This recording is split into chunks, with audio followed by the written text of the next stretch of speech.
All right, here's the deal. I'm going to show you about 16, 17 minutes of video from a very unique experience I had last Thursday, May 21st, 2009. I'll break it up into two sections, part one, part two. But you got to see this stuff. I've concluded that the gentleman that I went to listen to at a lecture at the University of California at Irvine, Member of Parliament, Mr. George Galloway, is one of the most dangerous men in the world today. He has an amazing ability, somewhat like a accomplished magician, to confuse and to persuade an audience. And this audience was 700 Muslim students and Muslims in the community from Irvine. To use emotion and tugging at the heartstrings and all of this to cloud and be deceptive regarding empirical evidence or the facts, and to whip people up into a frenzy and move them in the direction that he wants to. Very accomplished speaker.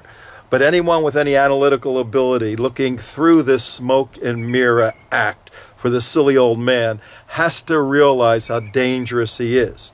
And a word to those Muslims out there looking to make decisions that are serious and necessary on facts. Don't listen to this guy, but you guys be the judge. Don't take my word for it. Check out some excerpts from this 2-hour evening and then start doing some research on Member of Parliament from the United Kingdom, Mr. George Galloway.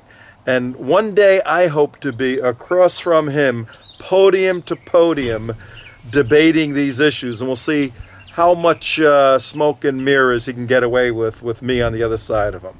So if you're listening, Mr. Galloway, give me a call. Tom Trento, I'm right here. Enjoy the video. All right, I'm driving on the 405 southbound, headed to UC Irvine, University of California, city of Irvine, hotbed for the MSA. I'm going to be meeting with some of my counter-jihad homies that I've been dealing with for a while, some of the Act for America folks. Never met them, spoken with them, emailed, sent them obsessions, all of that. See, San Diego, 405. Heading south, following my GPS. And I'm going to meet around 5:30 at a little restaurant, talk a little bit. I'll give them a little update on what's going on. And then we're going to go to a lecture, Israel Apartheid Week at UC Irvine. And supposedly a member of parliament from the UK speaking on how bad Israel is. Sponsored by the Muslim Student Association. Should be interesting. Kathy just told me stay out of trouble. Of course. Getting a little old for getting into trouble.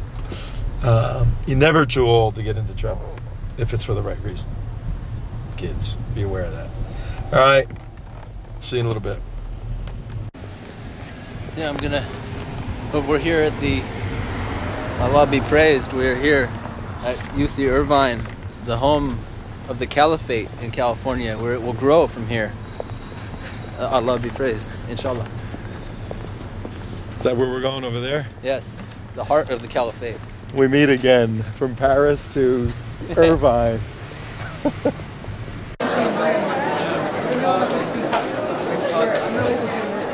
Donna, what are you doing here? Hey, I'm coming to just check out the forum. Let's just look at the people. Open.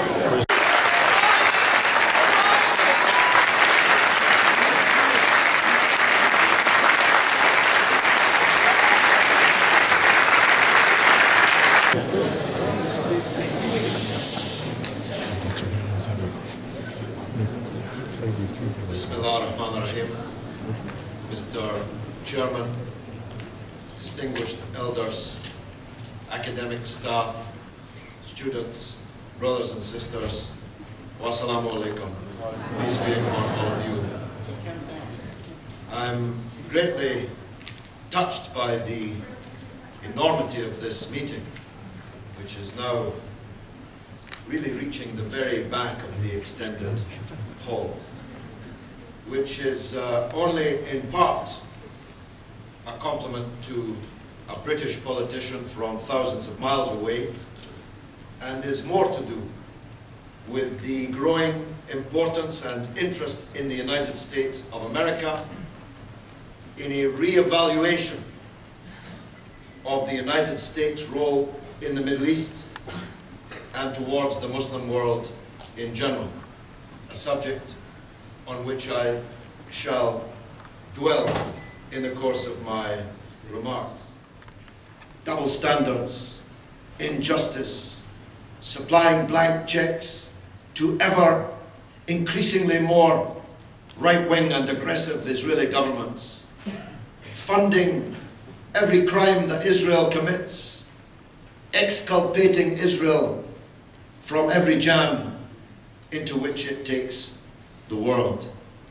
So I believe that this is a crucial moment. And that's why I spent 19 days in the United States last month. I'm spending 10 days in the United States this month, and I'll spend another 15 days in the United States next month, because this is the time to change America's role in the Middle East. But actually, he never said any such thing. And in any case, Iran does not have the means of wiping Israel off the map. Though Israel has the means of wiping Iran and many other countries off the map, but the reality is only one country has been wiped off the map, and that country is Palestine, and it was wiped off the map by Israel.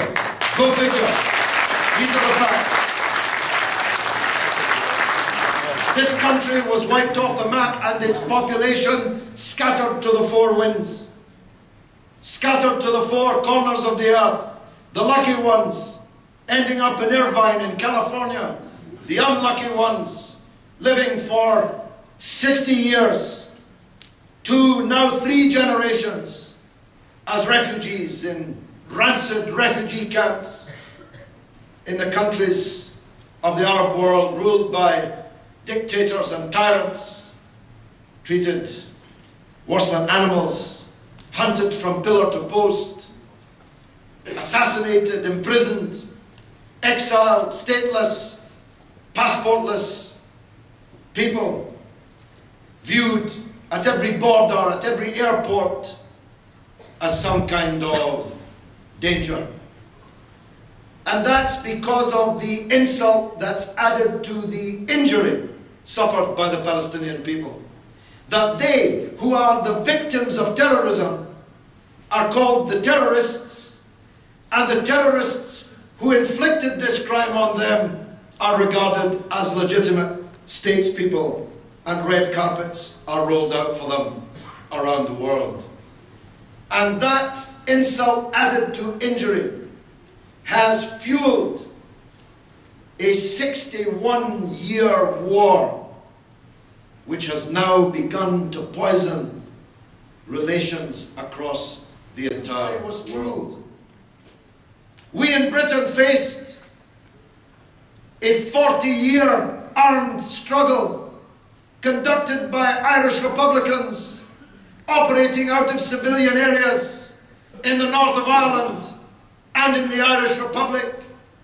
Nobody in Britain would have dreamt of sending their air force to flatten the Catholic areas of the north of Ireland because some people in those areas were conducting an armed struggle against us. And if we had done so, the first country in the world to have condemned it would have been the United States of America. That's the truth. Don't deny it. But of course, the allegation is itself just one of the many big lies upon which Israel is founded.